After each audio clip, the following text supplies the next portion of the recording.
Hey guys, Sh1zzyDota here with GamerzClass, and in today's video we're gonna talk about the fundamentals of the mid lane and how you can win games playing mid.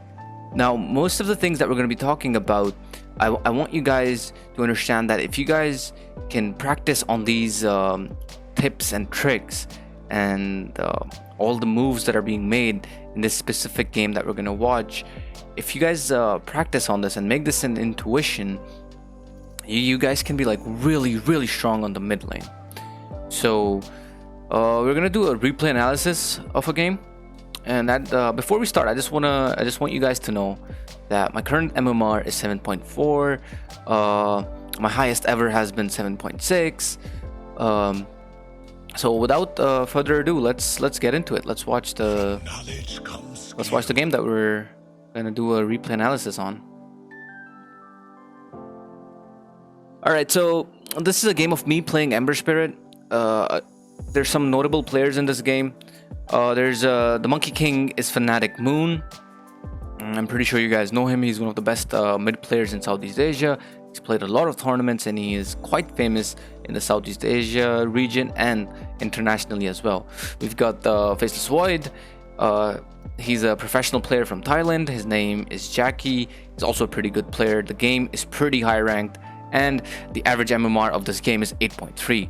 The Lich is also TNC.March. He's also quite famous in Southeast Asia and North America. He's played for a lot of teams competitively, and overall this game is a pretty high ranked game, and I'm the one who's playing Ember here.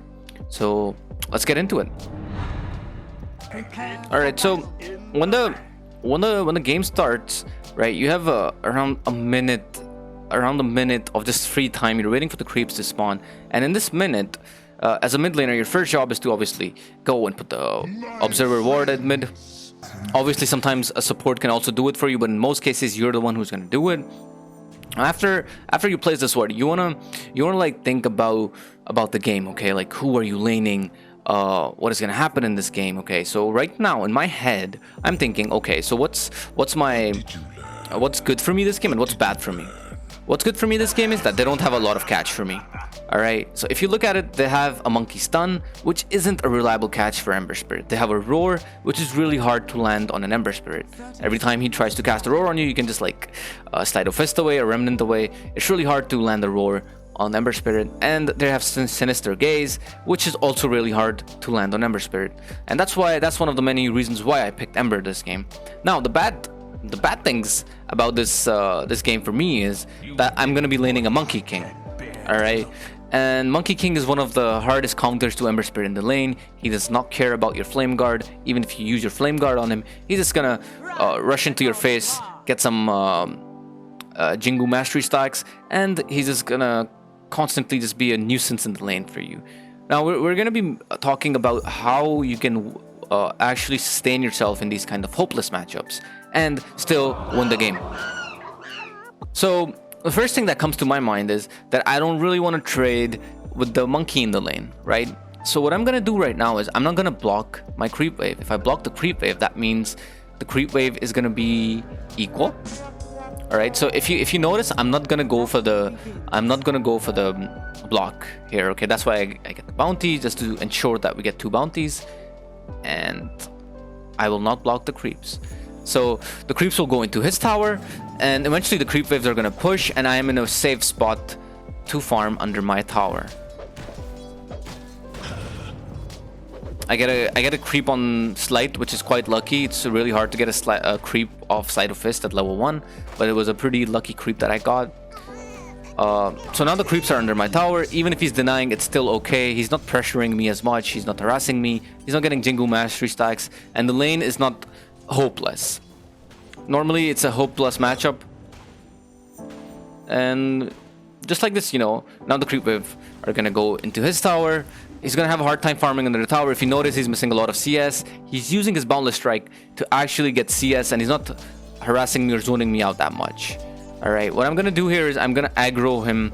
I'm gonna force him to aggro me, and that's what's gonna happen is every time he aggroes me, right, the creep wave is gonna push even further, right? Because the creeps are gonna hit him, and his creeps will not get hit by my creeps, and eventually the creep wave will push just like this, and I will have a better time farming under the tower, since he can't really like trade with me under the tower. If you notice, he's trying to get some right clicks on me, but he can't because he feels pressured in my tower.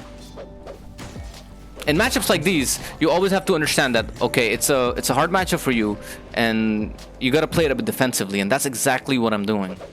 And the monkey's not liking this. He is not liking the fact that I'm still getting XP. We're both level 3, and he also understands that, hey man, like, this is a matchup that I should be winning. I should be owning him, you know, and I should not let him see us that much. Now, I understand he does not have Boundless Strike, and that's why I'm running at him. I can be a bit aggressive here. I also have my Boot of Speed, so that means he can't really chase me down with that Orb of Venom that he has.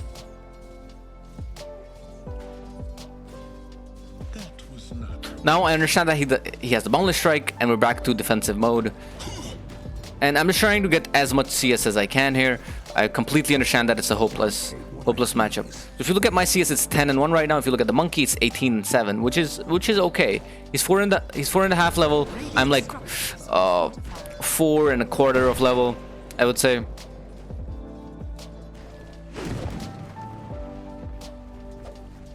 Gonna get some CS under the tower. So far, the lane's pretty okay, and that's how you wanna keep this matchup. There's no other way you could lane a monkey as an Ember Spirit. I get this illusion, and I'm gonna farm the jungle so I can get my level 5. With the level 5, I can use my Flame Guard and try to farm even faster. Also, it is quite important to get the 4-minute runes, since the runes spawn at 4 minutes, and it's a really big rune now. So if you look at it, just because of that illusion rune that I got at the 4 minute after farming this jungle camp, if you look at it, I'm almost 6, and he's also almost 6. So it's not like he's that far ahead, considering the fact that it's a matchup that he's supposed to win, right? So all of these runes, they matter a lot, and that illusion rune gave me a slight advantage in the lane. Also, as a mid laner, or in general when you're just playing Dota, communication is really important. What I'm gonna do here is, normally a player would go base here. What I do is I communicate with my Mirana. I ask him, hey man, can you bring me this bottle? And he says, sure, why not? He goes mid, he gives me the bottle, and we're just like making these small moves. They're efficient moves. Normally I would have to go base, I would have to miss this entire creep wave, and all these small moves change a lot of things. Furthermore, just with that move, I'm actually gonna get a kill on the Lich here, right? So Dota is like a team game, and you constantly want to make team moves on the map. You got to communicate with your team, and eventually, in most cases, it's gonna help you out in a lot of situations.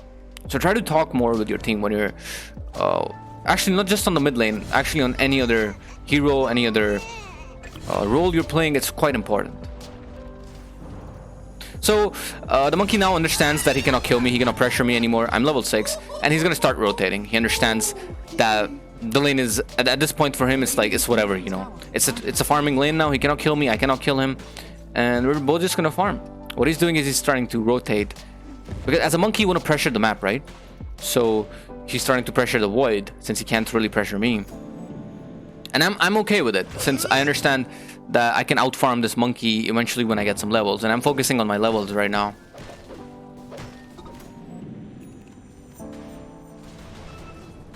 So we're just gonna farm more. I'm gonna check the runes. Runes are very important as a mid laner, guys. It's the most important thing, especially when you're playing a hero like Ember Spirit or Storm Spirit or Queen of Pain, these kind of heroes that want to rotate on the map. So I'm gonna join this fight. I instantly understand that it's a really bad fight. Okay, as soon as I see my white is dead, I am out of here. I will not commit for no reason. We've already given them two heroes on our side, and I don't want to give a third hero, and I'm just gonna go back off, you know. It's all good. You don't have to commit into fights that are already lost.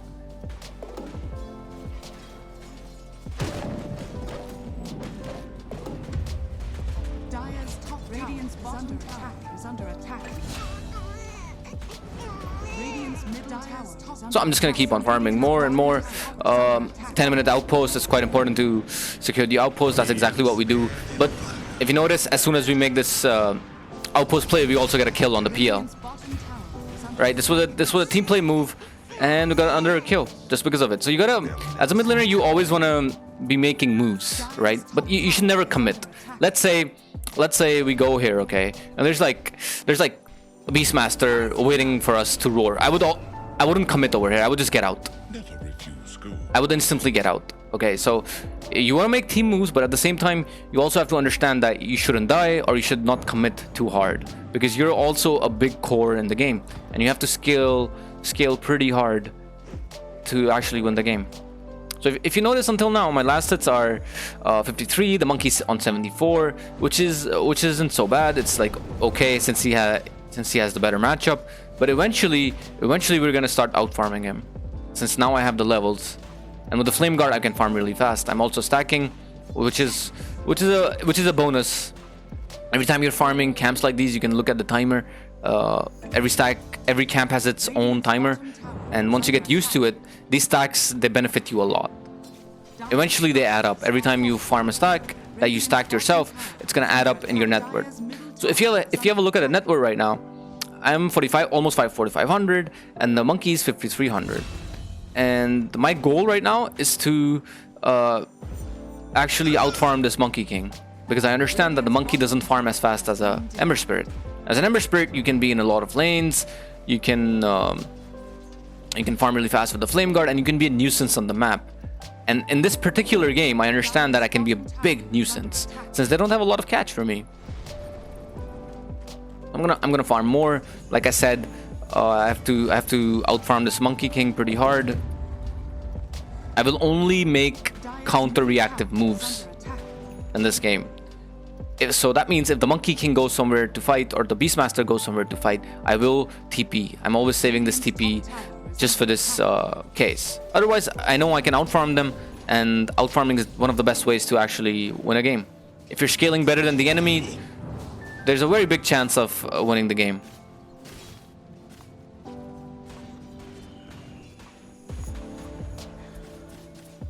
So my team smokes, and I don't really want to show my... I don't really want to like smoke with them. Why? Because if they see that the Ember is missing on the map, they will have a feeling that, you know, we're about to gank. But if they see the Ember farming like I am right now, they won't see this coming, and that's exactly what happens. So if you notice how hard they commit over here, because they thought it's just Ember and the White Spirit. What they don't know is that we were smoked, and now all of them are actually gonna die. So this entire play only comes out.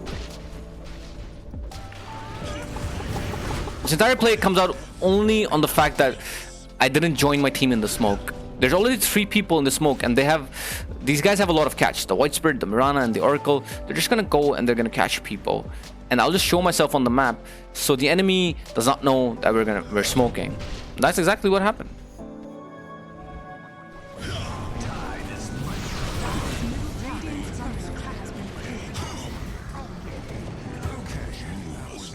So now we understand that we're far ahead, and we're quite strong. We also have the Oracle's False Promise, and we also have a lot of heroes that can just, you know, disengage, and we're starting to abuse this, right? And that's why, like I said in the earlier, this is a really good Ember game, since I can disengage whenever I want, right?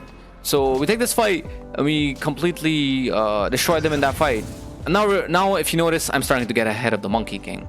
Right? And the only reason I buy this Maelstrom is because I just want to outfarm, right? I want to outfarm this Monkey King really hard. And that's exactly what I'm going to do with this Maelstrom. This is going to help me scale faster. If you look at the Void, he's also buying a Maelstrom. He's also rushing that Maelstrom because he also wants to outfarm them pretty hard. And the Maelstrom is also pretty good against Phantom Lancer. So it's going to serve its purpose in both ways. It's going to counter the PL, and it's going to help us outfarm them pretty hard. So, like I said earlier, always make team moves with your team. We're trying to make some team moves. I feel like we don't get any pickoffs, so I try to make, you know, a small move, trying to steal their stack.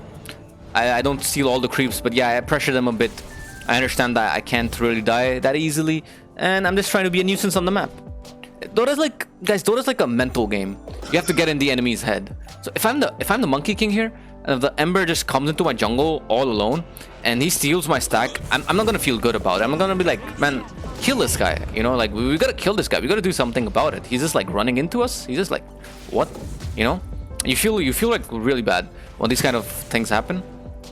And that's why heroes like Ember, Storm, Queen of Pain, Mirana, Void Spirit, you know, these kind of heroes that create a lot of nuisance on the map are that much good against heroes like these that don't have a lot of catch. You can just be a pain for them every time you do these moves. So I'm gonna buy Agnums. I want to have more fire remnants, so I can be even a bigger nuisance on the map and in team fights. Since with the Agnums, my remnant is gonna go on a very long range, and I can just be all around the map. I won't even have to use my TPs to join fights once I get this Agnums, and that's why it's one of the best items here to buy. So guys, this is the point, guys. I want to tell you guys something in general about Dota. So at this point, there's gonna be like 2 lanes for us, right, and them. There's gonna be one guy in a particular lane. That's our mid lane right now. So the monkey's over there and the white spirit's over there. This lane, there's not a lot of pressure. This is an even lane. It's a 50-50 lane. The monkey's gonna get something out of this lane. The white spirit's also gonna get something out of this lane, okay? It's like a lane that anyone can join. It's like a 50%, I would say there's a 50% chance of dying over here. On this lane, there's almost 100%, if not 100, around 80 to 90% chance of dying over here. Why? Because it's a dead lane for us.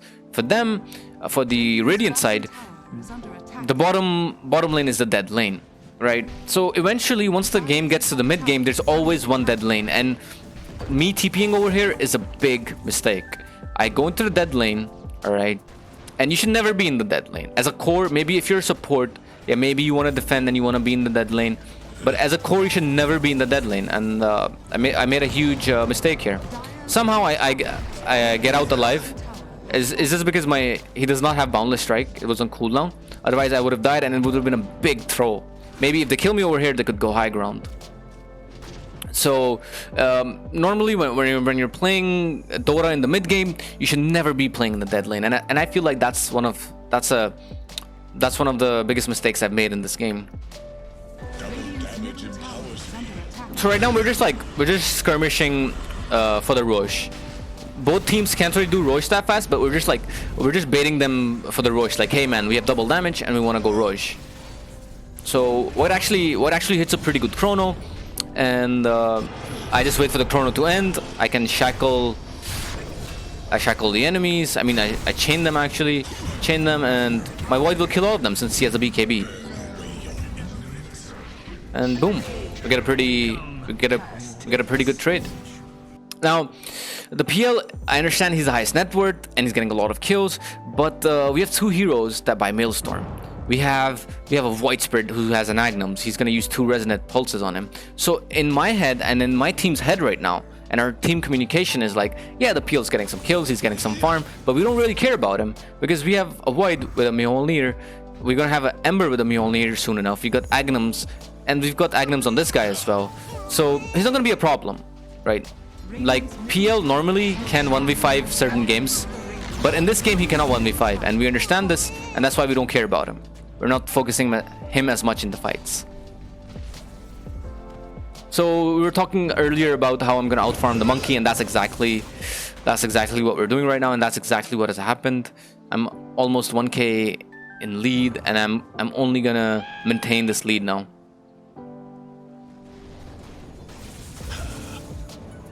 Constantly farming, pressuring the enemy.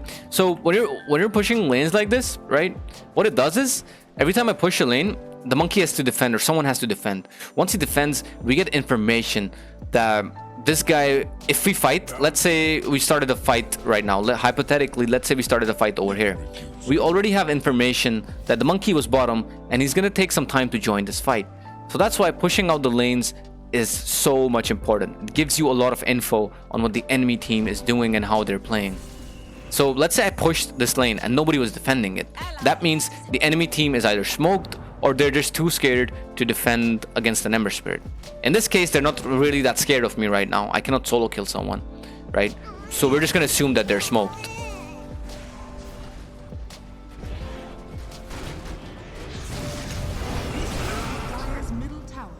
So they try to go on us. They made a huge mistake using roar. They can't really kill our void, and now we're gonna abuse this mistake quite hard. And that's my job to, every time they make a mistake, it's my job to go in and catch people for my void. And that's exactly what I do, and he gets a lot of kills. I'm also looking at how the white can solo kill everyone, and my job is just to catch people for him, and that's exactly what I'm doing. The PL got caught out, the Beastmaster just died solo to him. I also caught out the Monkey King for him, and the Monkey dies.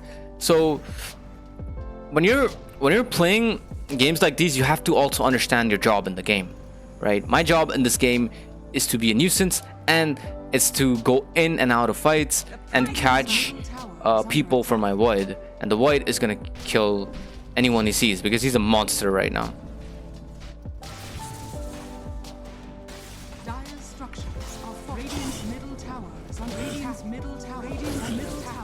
I'm not really helping my team push the mid tower. Why? Because I don't do a lot of damage to towers. I'm better off pushing the lanes. If 3 lanes are pushing into the enemy, that means they're that much pressured, and they're gonna give us a lot of info. If 3 lanes are pushing into them, they're gonna need 3 or 4 heroes to push out the waves, and we're gonna have a lot of info on what the enemy is trying to do.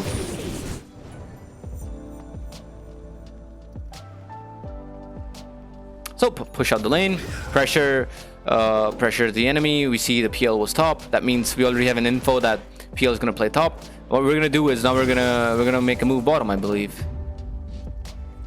because we understand that the PL is now playing top. So we see the PL mid, and we see, okay, we're looking at like, okay, we're gonna get a free kill. Okay, let's go for it then. Now, I would also like to tell you guys another thing. Why do we just go on this PL like we don't care? Why? Because we see them right there. We see them that they wanna push this lane. We saw them pushing this lane. So we have some info, like maybe there's 2 or 3 people. They are at bottom. They were at bottom. So there's no way they can come here and help the PL. They don't have a tier 2 that they can TP on. The outposts are really far away. And even if somebody comes to help him, it's only gonna be maybe 1 or 2 guys. And in our case, we were 4 people over here, and we just ran at him and killed him. So like I said, guys, information on the map is very, very, very important. And all this information only comes out when you're pushing lanes constantly.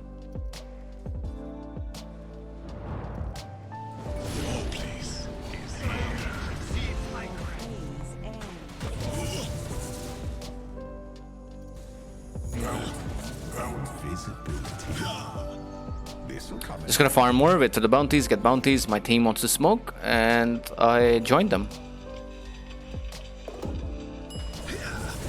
I'm gonna show at the mid lane again, just like earlier when we smoked at the mid. Just gonna show mid, so the enemy team thinks that, hey, maybe this guy's just solo pushing the lanes. That's what he's been doing the entire game. And what they don't know is we're smoked. Okay, you see this? We're gonna catch them here, right there, you know. Now in their heads it's like, okay, Ember is pushing here. Maybe the enemy team is like, you know, smoked somewhere around there or something, or maybe they're somewhere else. But what they don't know is that we're actually going for them.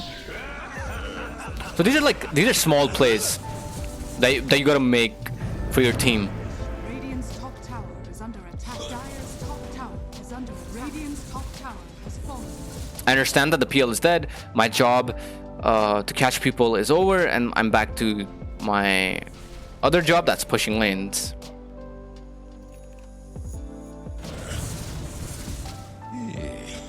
Roche is up, and now we're gonna make a move for Roche.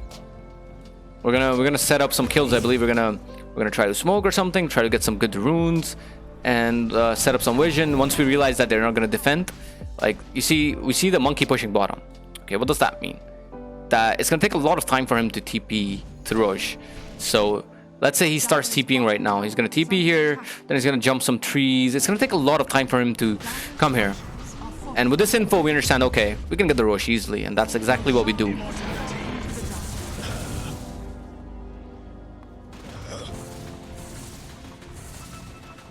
Radiant's top tower is under attack. Radiant's top tower is falling. White lands a pretty good chrono. I joined the team fight. Like I said earlier on with the Agnums, I don't really have to care. I can actually jump from this lane to this lane into the team fight. And that's why Agnums was such a good buy. Constantly, there's going to be a nuisance in the team fights. Spamming my Sleight of Fist, spamming my Shearing Chains, and just being a big nuisance, you know. And at this point, the game is pretty much over for them. They really can't do anything. We're just that much far ahead. We had Aegis, we had Cheese, we have all the neutral items that we want. We have everything we want on the map. And we have the better heroes as well. Radiant's top tower is falling.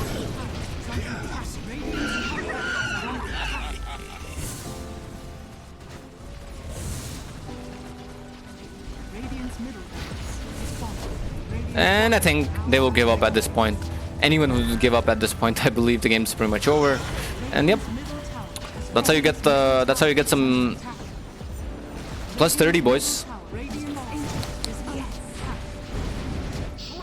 Now, so I think if I want to break down this entire analysis, this replay analysis, I would say the fundamentals of the reason why I won this game is, number one, I thought about the matchup, how I'm going to be laning a monkey, how the matchup is going to be hard, or, you know, like how it's going to be good for me, what I should be doing in the lane, how the lane's going to go for me, and what I need to buy. Later on, I also thought about the enemy heroes, what they can do to me and what I can do to them, and how the game is going to go into the mid game. The third thing, I constantly pushed all the lanes. All the lanes are being pushed into them, and they have to give us a lot of info. Every time they're giving us info, if you notice, we're abusing the info that we're getting, right? As an Ember Spirit, I can push the lanes and I can join my team at the same time, because Ember is a hero that can be active anywhere on the map, especially after Agnums. Before Agnums, it's a bit weak, it's a bit slow, but you can still do it if you're efficient with it. Like you Remnant somewhere where you think there's going to be a fight, you go push a lane, the fight starts, you join the fight with your Remnant, and boom, you've pushed out a lane and someone else is defending that lane, and you're fighting 5 versus 4. So pushing lanes was I believe was the most important factor for me winning this game. Fourth was the communication with my team. I was constantly communicating with my team. For example, the mid TPs with the bottles, the rotations. Every time I was rotating, I would tell my team, hey, I'm gonna rotate. I would tell my team, I'm gonna go for the runes. Let's try to get the runes, because I understand the runes are really important. If I get arcane or haste or a double damage for my void, we can change the fights. And there were a lot of other communication as well for smokes. Every time my team would smoke, I would tell them, hey, I will show. That means every time I'm showing, they're gonna go much deeper into their jungle. They're not gonna play around me in the smoke. They're gonna play completely in a different place from where I am. And we got a lot of kills from those smokes. We won 2 team fights just because of me showing on the map when my team smoked, and it worked out. So yeah, I think that's pretty much it. I hope you guys learned some fundamentals of the mid lane and how to win games in hopeless matchups just like this one. And thank you for watching, guys. I'll see you guys again soon. Have a good one.